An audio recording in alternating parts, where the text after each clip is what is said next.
Hi, I'm Megan Bradley. I'd like to welcome you to a talk about some of the observations the biologists at Genoa National Fish Hatchery have made as a result of our propagation efforts of salamander mussel. I won't get into the particulars of producing a lot of mud puppy subadults at the hatchery, but the propagation effort that's described hereafter is of some animals that are a little bigger than young of the year mud puppies. This is one that's about 3.5 inches long. Well, we presume, as a result of our typical focus on fish, that most glochidial attachment is going to occur on the gills, as you can see here on these actual adult-sized mud puppies. You can see here on this gill arch, you can the lots of little dots. We discovered that the skin is an excellent place for attachment in mud puppies. If you think about it, the skin of a mud puppy is remarkably similar to the gills of a fish. You can see these three glochidia.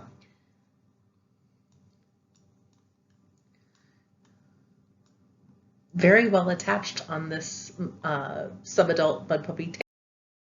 In this photograph, you can see additional glochidia attached, two very clear to the right, one in the middle, and another two over to the left. This tissue is excellent for attachment, and it makes perfect sense that glochidia would attach here since the bottom of the tail is dragged through the sediment or along the bottom of a container, encountering the glochidia with their threads, making them likely to tangle on the tail and attach there. These photographs show that glochidia don't only attach to the gills and tail, but can also attach to the toes. These photographs were taken shortly after infestation, but were observed through the whole period until existent.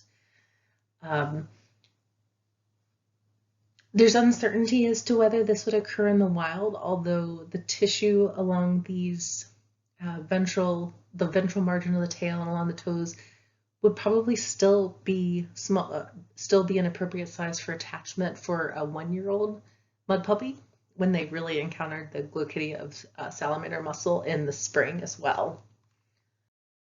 I'd like to share briefly what we found to be successful for salamander mussel culture at Genoa. Juvenile mussels are collected post drop-off. They're moved into sediment tanks, which are just shoeboxes with some silt, some algae, and some gentle aeration.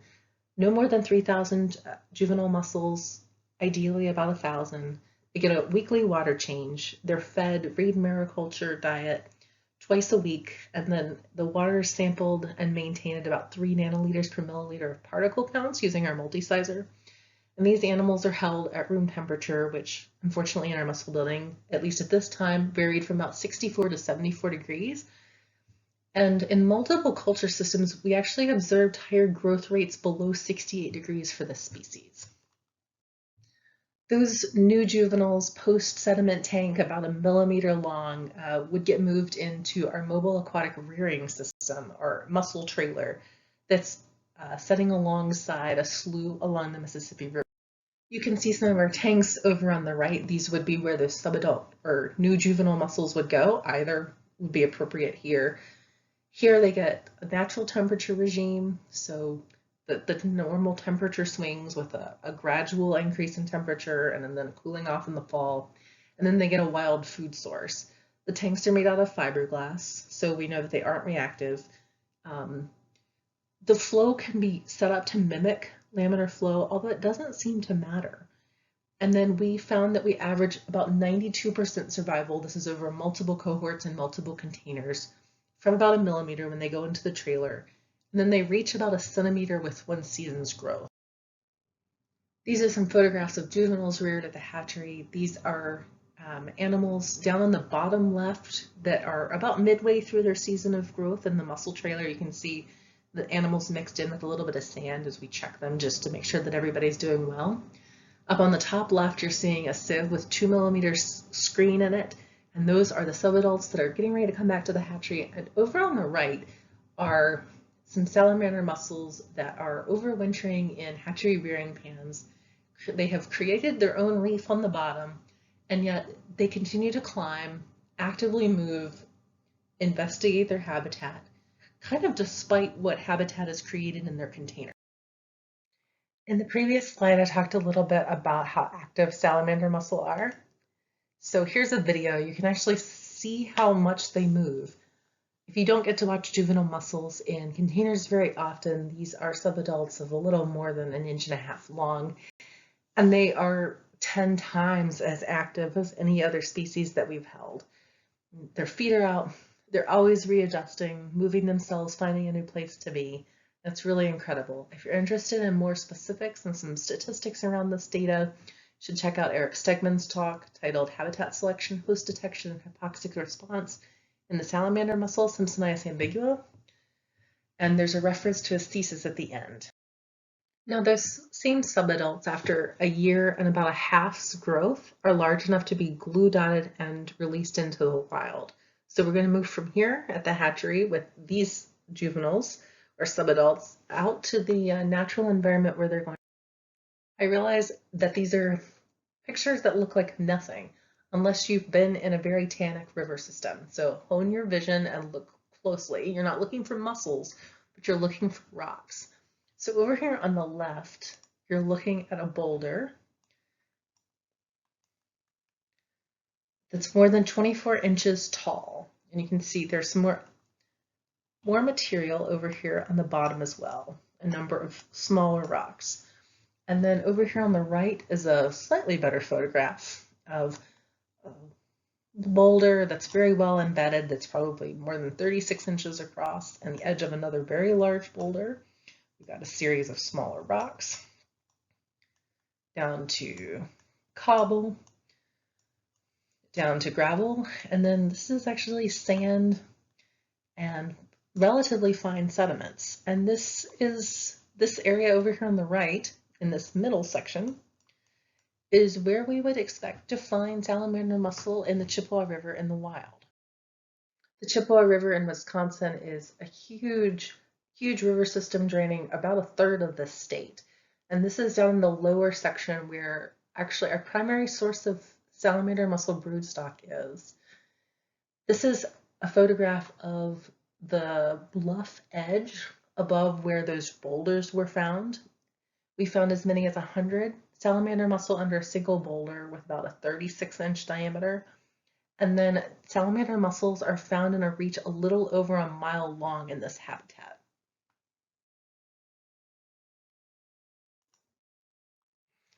Now, this is a bumpy video as well, but this is a relatively high flow environment.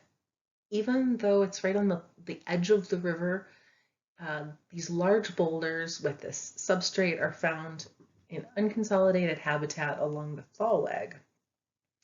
And we're going to watch this video again. This is a slightly better video of the structure. These are new juveniles being released. You can see actually an adult that we had observed under this rock back here in the back. But if you look closely, you can actually see a juvenile in the center of the screen now, already actively burrowing. And this is a video taken in the amount of time it took one biologist to put down a handful of mussels and the other biologist to take a big gulp of air and drop down and get the camera going. This is another site on the Chippewa River. This was a collaborative project with the Wisconsin DNR, and they went through and selected sites within the reach where salamander mussel had been historically found, where the river was directly adjacent to a bluff line. And we went out and observed those sites to look and see whether there were either adult salamander mussels there or the hosts, the mud puppies that we needed, as well as the habitat. And then subadult animals were released in those sites. Every one of the sites that were identified on the map, it turned out to either have adult salamander mussels still there, found in relatively small numbers, and or adult and subadult mud puppies. In conclusion, I'd like to just draw attention to a point that was made by a writer back in 1888 about salamander mussel. This is a species that is hard to restore because the relative numbers of individuals in a population historically were relatively unknown, with many records representing just a few individuals.